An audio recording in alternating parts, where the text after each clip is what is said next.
Richard Epperly, and what I want to do is just show you, a quick roofing technique here. Roofing can get expensive, so maybe I can show you some ways to save a little money and just some of your basic needs. Of course, you're going to need felt, and I like to use 30-pound felt because the wind doesn't seem to mess with you quite as much, and it'll stay with your roof better in windier conditions. Shingles, go to your local lumber yard. They have samples, a lot of different colors you can choose from. This is a laminated shingle, 30-year shingle.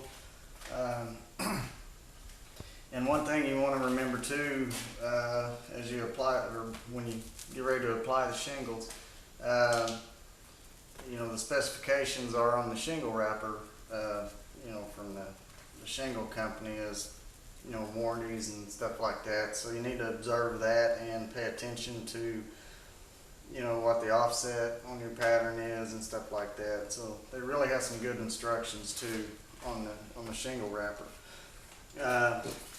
You need some caulking, and I use something that's really sticky,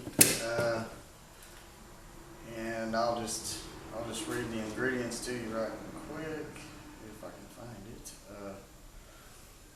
But anyways, this stuff will kind of work in wet conditions as well. Use on all types of roofing material. So I mean, that's the thing. Just find something that's really good. But I use this because it's sticky, and I can stick shingles down and they'll stay stuck. So there's your caulking.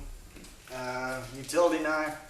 A lot of people use a straight blade, but I use what's called a hook blade.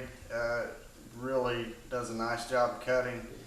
You don't have to struggle with it quite as much. Of course, hammer and flat bar, which I'll use the flat bar. I'll show you how to patch a bad shingle. Take a bad shingle out and replace it with a good shingle once I get some coverage here. I use on laminated shingles, I use 1 1/4" roofing nails.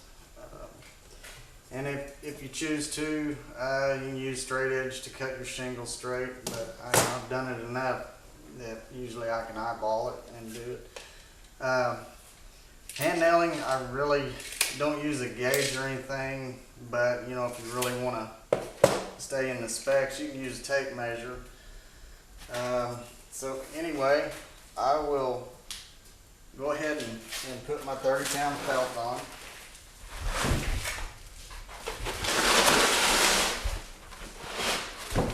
Now, I'm doing this just in a smaller scale. Just to be handy, and I really think I can get the point across. So anyways, you want to roll your felt out, and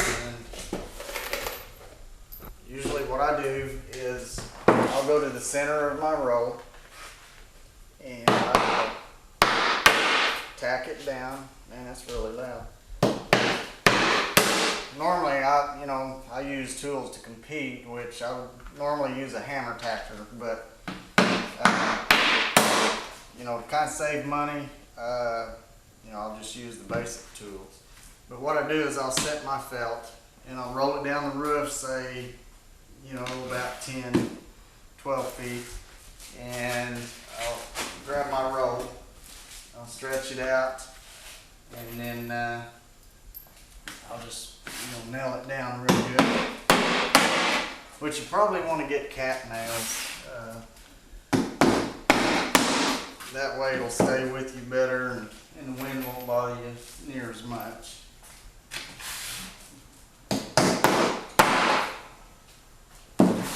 If I hit my finger, you're gonna laugh. Okay. Trim my edge. This is what I like about a hook blade, unless it's extremely hot outside, which most people aren't going to be roofing when it's hot. Hook blade works really good with felt. You roll it over the edge of your roof, increase it, and just come back. There you go.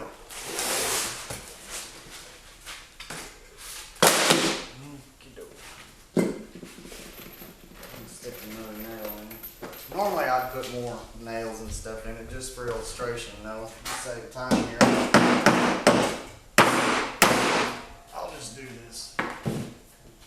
Okay, first thing you do is you want to run the starter row up the edge. And usually I just gauge with my finger.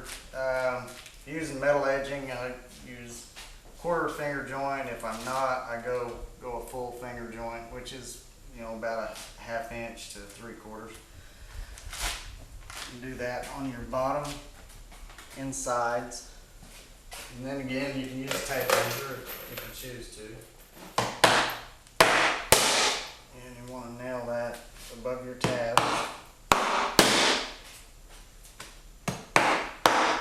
And you always want to turn it where your tar strip is at. A lot of people think they need to turn them over, but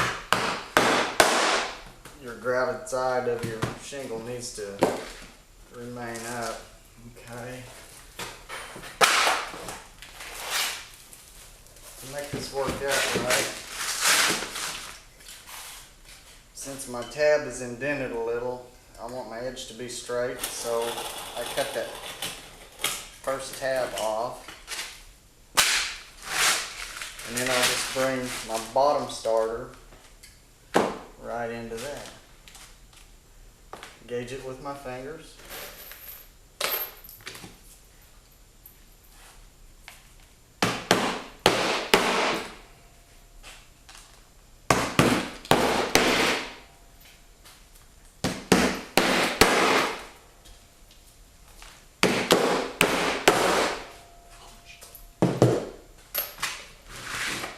Okay, my edge ended up a little close, which by rights I should have cut that back a little.